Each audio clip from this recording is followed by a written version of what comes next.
Morning everyone, एक बार फिर से स्वागत है आपका आज की कक्षा में।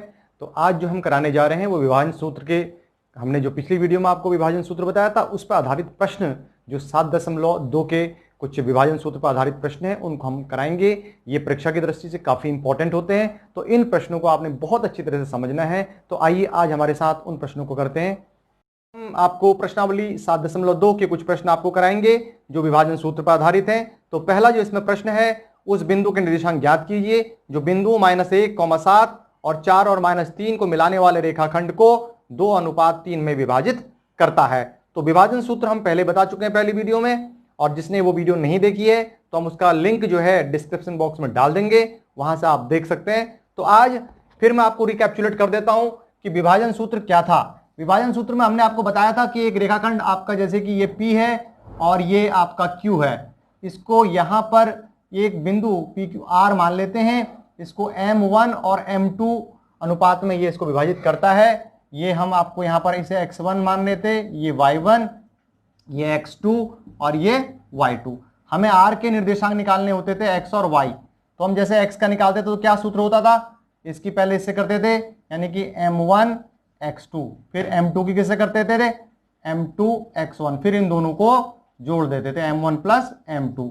इसी तरह से Y के जब निकालते थे उसमें क्या करते थे, हम सेम कंडीशन करते थे कि M1 की किससे करते थे, पहले Y2 से, अब M2 की Y1 से, और फिर इन दोनों को जोड़ देते हैं। तो ये विभाजन सूत्र आपका होता है।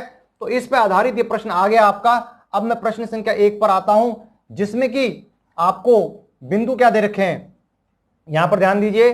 बिंदु हमें आप दे रखे हैं, यहां पर कितने बिंदु हमें A मान लेते हैं, ये B मान लेते हैं। बिंदु हमें यहां पर दे रखे हैं -1 और 7, और B बिंदु आपको दे रखा है 4, -3। तो बिल्कुल इस सूत्र पर ही आधारित सवाल है। इस सूत्र को आपने लिख लिया, समझ लिया। अब आप इस सूत्र को रखेंगे। यहां पर अनुपात दे रखा है, यानी M1 और M2 दे रखे हैं, यानी ये क्या दे रखा है, 2:3 में। अब इसको यहां इस बिंदु को हम चाहे P मान लें, कुछ भी मान लेते हैं, P मान लेते हैं, इसके निर्देशांक X और Y। बिल्कुल सिंपल तरीके से करेंगे इसको। अब जैसे हमें X के कोऑर्डिनेट निकालने हैं, तो पहले मैंने बताया था किससे करते हैं, इसके इससे करते हैं, तो यानी कि 2 × 4 प्लस का निशान, फिर 3 की किससे करते हैं, -1 से, और फिर क्या है M1 प्लस M2। सूत्र में देख लीजिए M1 क्या है, 2 + 3। अब इसको हम हल करते हैं, ये हो गया 4 दूना 8 -3, और ये हमारे पास हो जाएगा कितना, 5। 8 में से 3 गए, ये हमारे रहे 5/5, ये कट के आ गया 1, तो x हमारा आ गया 1। इसी तरह y के निर्देशांक निकालने हैं, तो y के लिए क्या करते हैं, पहले 2 की y वाले के साथ करेंगे इधर, और इस वाले की इस y के साथ करेंगे। तो आप किससे करेंगे, 2 × -3 प्लस 3 × 7, और फिर इन दोनों को जोड़ देते हैं। तो ये हमारे पास आ जाएगा -6, और ये 21, और ये क्या आ जाएगा आपका 5।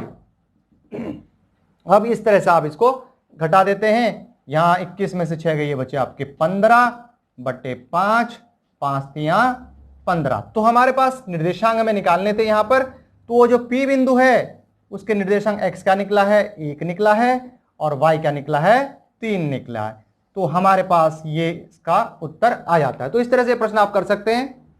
ऊपर आते हैं, बिंदुओं 4, -1 और -2, -3 को जोड़ने वाला रेखाखंड को समत्रिभाजित करने वाले बिंदुओं के निर्देशांक ज्ञात कीजिए।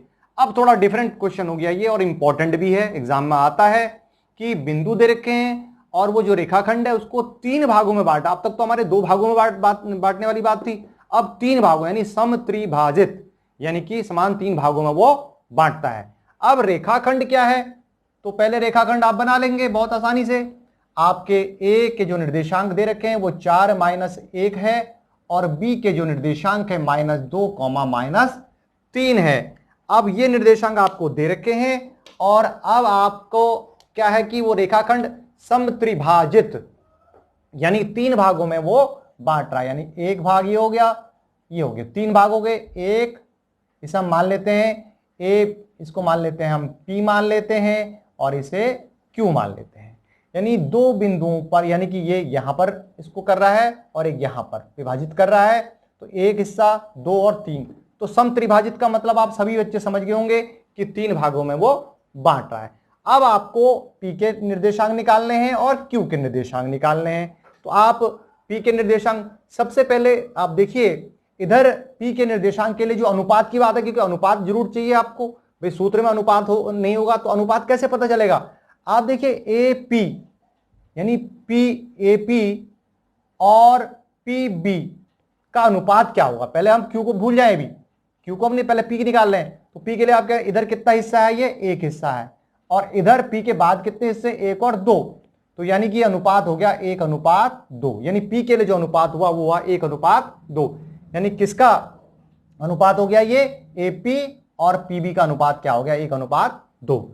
अब आपने P के निर्देशांक निकालने हैं। तो P के निर्देशांक के लिए फिर वही आपको कंडीशन है, फिर पहले वाले की यानी कि 1 की किससे करनी है, -2 से। तो 1 गुणा -2, फिर प्लस 2 की किससे करनी है, पहले वाले से, 2 गुणा 4, और फिर इन दोनों को जोड़ देना है, 1 + 2, कॉमा इसके y के कोऑर्डिनेट के लिए करें, फिर y वाले के y के साथ के लिए करेंगे 1 की गुणा करेंगे -3 से, प्लस फिर 2 की गुणा करेंगे y वाले के साथ, तो 2 गुणा -1, और फिर इन दोनों को जोड़ देंगे।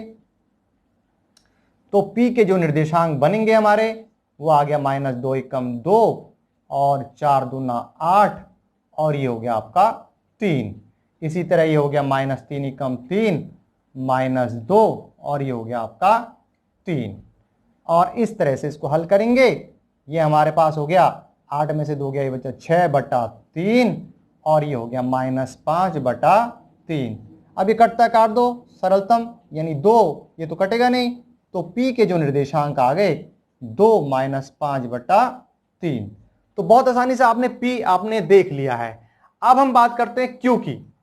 अब Q में हम चलते हैं, तो Q में देखिए पहले अनुपात देखिए क्या होगा। अब इस अनुपात से कोई मतलब नहीं है। अब Q, अब A से लेके Q तक का देखो कितने टुकड़ों बटा हुआ है, ये 2 में। तो Q के लिए क्या अनुपात होगा, ये 2 होगा, यहां से लेके यानी AQ। आप इस तरह समझिए, A से लेके Q और फिर Q से लेके B का अनुपात कितना है, इधर कितना, 2 हिस्से हैं और इधर कितना, 1 हिस्सा। तो यानी कि क्या है, ये 2:1, यानी कि 2। तो हमने यहां पर इस तरह से इसको कर दिया है। Q के लिए हमने आपको अलग से बता दिया है, तो 2:1 हो गया। Q में हम देखेंगे। अब इसको आप बिल्कुल उसी तरह समझ सकते हैं जैसे कि आपको Q के निर्देशांक निकालने हैं। तो Q के लिए क्या करना पड़ेगा, फिर वही 2 की किससे करनी पड़ेगी, -2 से, फिर 1 की किससे करनी पड़ेगी, 4 से, और फिर इन दोनों को यानी कि M1 + M2, कॉमा। अब फिर y फिर इसकी इससे करनी पड़ेगी 2 की -3 से, प्लस अब 1 की किससे करनी पड़ेगी, y वाले के साथ यानी कि -1 से, और इन दोनों को फिर जोड़ देना है। तो ये हमारे पास यहां पर जो कंडीशन बन रही है, क्योंकि वो आया 2 दूना 4 + 4, और यहाँ नीचे 3, और ये 3 दूना 6, और ये -1, और ये 3, ये हमारे पास आ गया, ये तो 0 हो गया, और ये हमारे पास दोनों जुड़ जाएंगे, माइनस के हैं, -7/3। तो आप कह सकते हैं Q हमारे पास आ गया 0 -7/3। तो ये हमारे पास उत्तर आ गए। इसका स्क्रीनशॉट आप ले सकते हैं, इस प्रश्न का स्क्रीनशॉट से आप आराम से इसको नोट कर लेंगे।